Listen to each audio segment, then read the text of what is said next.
Бүгін достар қазір осындай кухняны тазалап реттеп салатын боламын.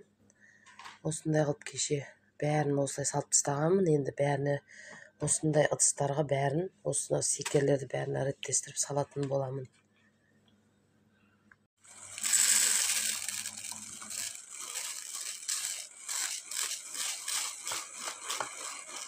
Осылай күршімді салдым. Енді қақпағын жауып реттестіретін боламын.